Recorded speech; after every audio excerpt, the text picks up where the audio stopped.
Yeah. Anyone have any questions for me? I'm, as I don't know how often you get people coming here to visit. Any questions about America? I've been to many other countries. Any other things that you're curious about? You can ask any question if you like. Whatever you want. Ask him about America, about anything. Don't worry. Anyone? Feel free to ask any question. And check space. Let's raise up your hand. I can ask. Yes. Can you tell me some histories from America? Some History. yeah. So America. So you're most countries now we have presidents, we have elections, and when America started, then countries all around the world it was monarchies. They had kings, and in America they called it the American experiment. They wanted to see if people could elect their own governments and if people could govern themselves without having a leader imposing governance on them. And that's, if you guys see in the news, America, we're always in the news, we're always obsessed with politics, we're always, our presidential elections are always very, very bitter, and people are mad at each other and people get in fights and stuff like that. And it's because we feel like we have this pressure that since we were the first modern democracy, and the world was looking at us to see if we fail, then democracy fails. That's the way that we see it. It's not true anymore, but that's the way that we see it, and that makes us a little bit crazy. It makes us a little bit, makes us fight each other. It makes us, it turns our politics nasty sometimes. But it's because of our history. It's because we were doing something at the time that no other country was doing. We were trying to see if we could elect our leaders instead of having them rule over us from inheritance. So yeah, that's I think in short that's the story of America. That's what I think is the big story of America. Yeah. Yes. What's the backbone of America? The backbone of America. That's a fascinating question. What do you think about that? Backbone of America. Well, let me ask you, what do you think is the backbone of Rwanda? Culture. Your culture. It's interesting. Yeah, America, I would say our backbone is, if anything, it's that we don't have a single culture. In America, in Rwanda, everyone who's here is from Rwanda, and they've always been from Rwanda. And in America, very, very few people, just the natives. Almost every American is from somewhere else, and they bring their culture to America. And in America, then there's it's expected that we mix our cultures, and that we learn from other cultures, and that we have a spirit of trying to get along, and it doesn't always work, But that's how America is. We're a bunch of different people. We don't really get along sometimes, and trying to get along, trying to work in as unified a way as people like Rwanda work, as people around the country work. That's our challenge. So that challenge, I would say, is the backbone of America. Yes. How old am I? I'm 32. He said that America is like paradise. That is why we are struggling to reach there. Is it true that all people there are rich in America? Is it paradise? Huh? Is that what you're asking? Is it paradise? Is that what you're asking? Paradise. When we are here in Africa, we plan, when you are living there, there is no problem. Is it true? It's not true. It is not true.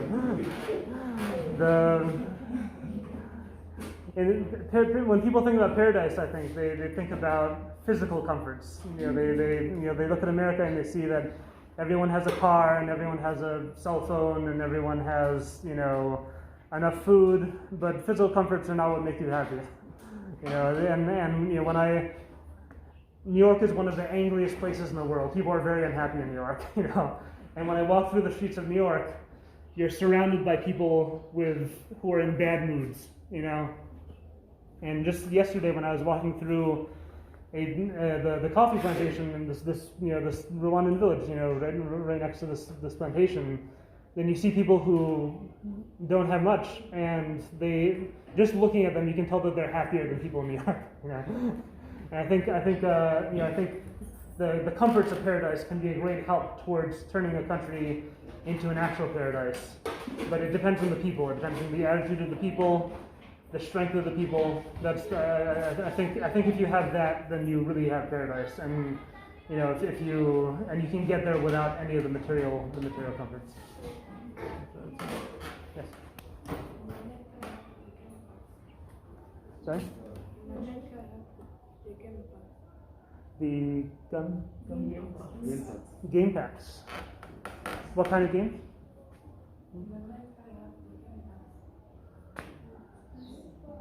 What kind of I'm not. A Zoom? Oh, like animals? Oh, so we used to have buffalo. Buffalo was the big animal of America. We had herds of buffalo roaming across the country. And when Americans came, then they saw that the cultures, the native tribes of America their whole lives revolved around the buffalo herds and the buffalo, you know, following the buffalo. And in the places where Americans came from in Europe, then there was no idea of having enough. There's no idea of helping nature. So the Americans came and they killed all of the buffalo, and they would just shoot the buffalo for fun and for hunting. And so now we don't have any more buffalo. We have a lot of wildlife, but you know, a lot has changed since you know, Americans came to America. So, yes. According to your experience in living in Africa, Yeah. what do you see that the cause of Africans going to Europe, to America? What have you seen it? What's the cause of Africans going? Africans yearning to go to America or to Europe? That's interesting. I guess I would say it's a couple things. I think one is what you mentioned, that there is this idea that paradise is there, paradise is not here, you know, and so they go to see what they feel like they're missing out on. I think that's one thing, but I think you know, if we're talking about some countries in Africa, it's, you know, there's big variation, but as I'm sure you all know better than I do, Rwanda is lucky for how stable it is right now, and that stability brings economic growth, it brings jobs, it brings prosperity, and you know, right next door, you know, if you go to the Congo or to, you know, Central African Republic, if you go to different places around this continent, then no matter how ambitious you are, no matter how smart you are, then there's just not enough stability to be able to really make something of yourself. I think that's what I've seen. So I think sometimes it's because they're chasing the fantasy. They're chasing the fantasy that the world presents them. But I think sometimes it's real. You know, sometimes these people are in very, very bad situations, and they need to get to a place where even if America has problems, Europe has problems, but there's a type of stability that exists in those continents that doesn't exist in every country, unfortunately. Yes.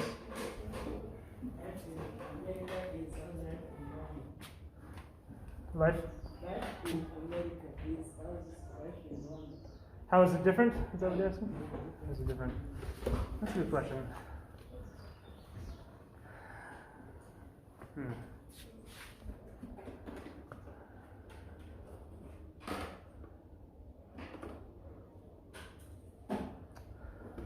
I guess I would say I would have to say that I don't know enough about life in Rwanda to be able to say for sure how it's different. I can point out some small differences that I've seen, which is that in terms of everyday life, in Rwanda, you just go out on the street and it looks very different than a street in America. There's a lot of people, there's a lot of motos, there's a lot of bicycles, there's a lot of people walking. And in America, it looks very different. We built our country for cars. We built our country so that everyone can get around in the car. Everyone has a car in America. We don't really have, great buses and trains and stuff like that. That's like an immediate difference that you see. In America, then people are more on their own, I think, a lot than Rwanda. There's a sense of families supporting each other and families coming together here, and there's a sense of communities here. And the West has lost their way with family. The families are not always supportive of each other. The communities have dissolved. I think that's another big difference. People, I don't know what it's like in Rwanda. People are very driven towards success in an unhealthy way in America, and they try to go to college and prepare for a job that they don't even know that they want, just because everyone is pressuring them that you need to do this job, you need to become a doctor, you need to become a lawyer, and they don't really know what they want, and then they put themselves through a lot of pain and uncertainty, just because they feel the pressure from society. So I don't know what it's like here, but that can be very stressful for Americans. I think those are some differences. Yes. America and China, which country have a large number of exported objects? Exported objects. I don't know in particular. I mean, I think China is pulling ahead now. Which to me is kind of scary. Even though I'm Chinese, even though my mom is Chinese, then the government of that country scares me. But it's interesting, and I probably here also you used to get everything you looked at was made in China, made in China, made in China, and that is starting to stop now. And that's capitalism. That's how economies work. That they manufacturing and unskilled labor is when people are poor, that's what the economy will be based on. And then as they get richer, then those jobs move elsewhere. So now in countries around China, that's where things are being made now. In Cambodia and Vietnam, all those countries. So I think China still is exporting a lot. Very soon it's going to start to go down, but who knows? Yeah. Yes. Crops? Yeah, so let me show you your chalkboard again. So America, here's America, okay?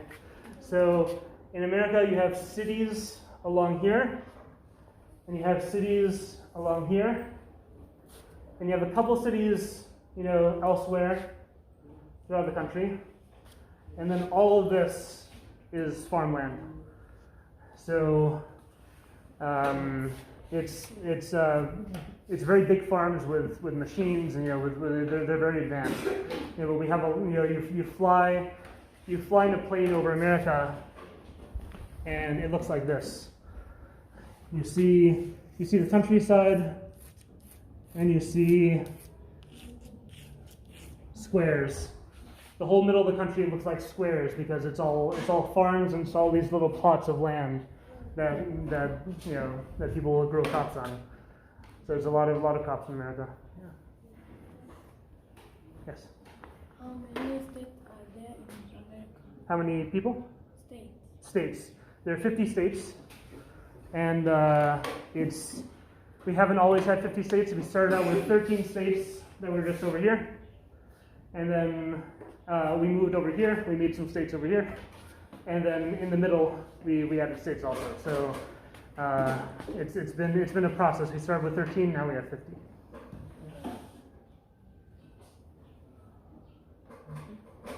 Yes. Yes, compare and contrast education in America and education in Rwanda. Well, first tell me something about education in Rwanda. I haven't, I don't know what education is like here.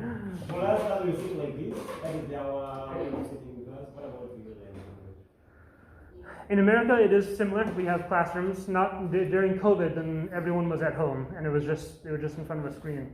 You know, but in general, we have classrooms. We have schools that are about the same size as the school. When guests walk in a school in America, then they don't get the wonderful greeting that you guys gave us. No one notices them. They don't say hi to them. In American schools, so I don't know how things are here. In America, the school system, and in many places, the school system was designed to produce factory workers, not creative people. You know, so in America, that's something that's held us back. You know, and Americans are very creative, but the education is geared towards making people memorize stupid facts. You know, you memorize facts and then you take the test, and then you memorize facts and then you take the test. You know, and it's something that everyone realizes is broken in America. That now we need people who are creative, and we're trying to change that. We're trying to make people be able to think more.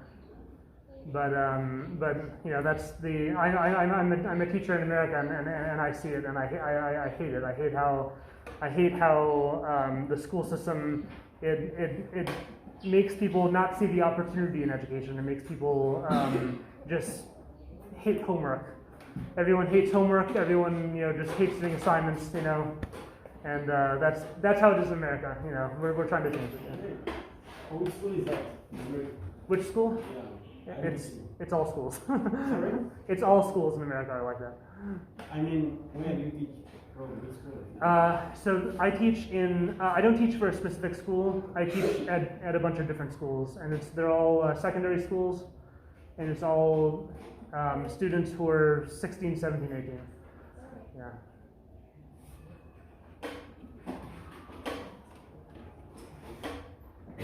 Yes. Is it tough? Good question. I don't think so. I think for a lot of people, it's very comfortable. There's a part of the population, you know, poor people.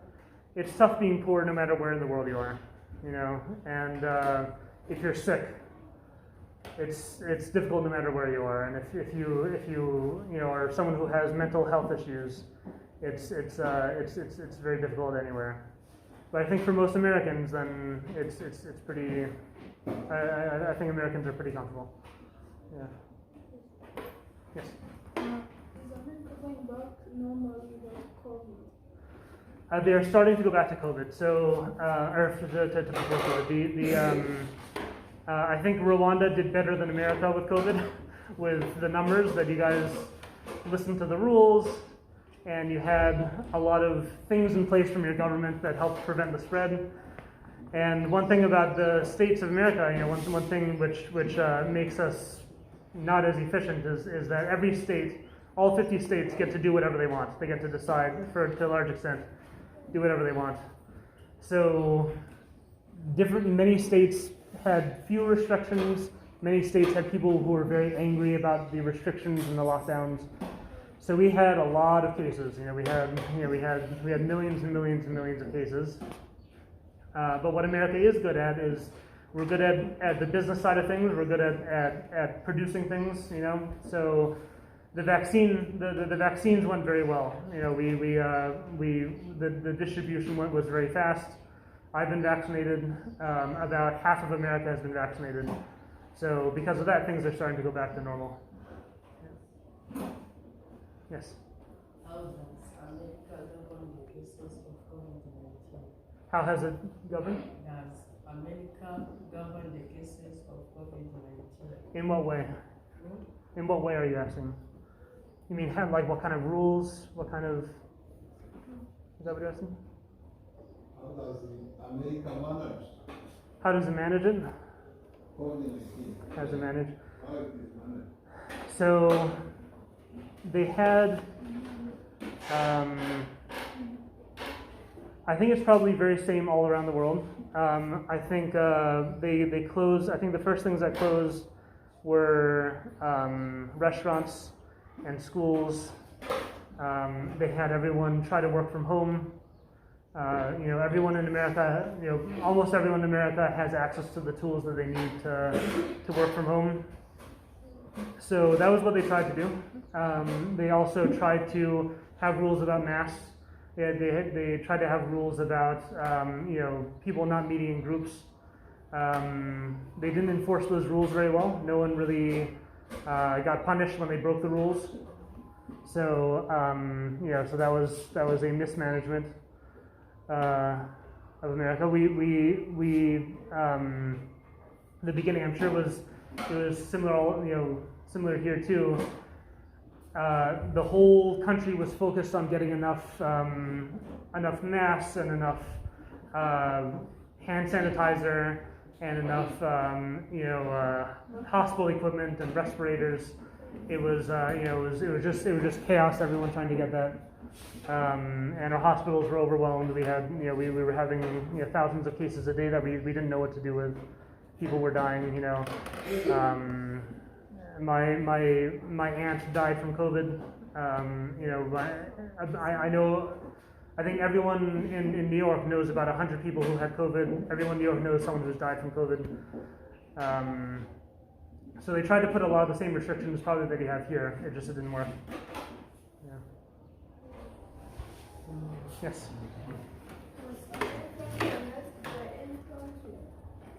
Say it again.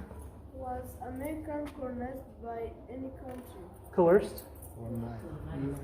Colonized. Oh, colonized. Yeah. So America used to be a British colony, and we didn't like that they were taxing us too much. Taxation without representation. That's what we said. That we weren't allowed to govern ourselves. The British were governing us, and we started a war, and the British had colonies over here. Britain was over here, and it was so far for them it was so far away for them to fight this war. It wasn't worth it to them. So we threw off our colonizers, and we became independent. And it was one of the first times that it happened in history. So that's it was very important for us, but very important for I think a lot of countries who have been colonized. They look at America and they see the same ideas and the same principles that we use to fight off our colonizers. They use in their own revolutions. I can see that there are many questions. Yeah. Jonathan, could you bring anything like things on? Yeah, I did. Yeah. Yeah,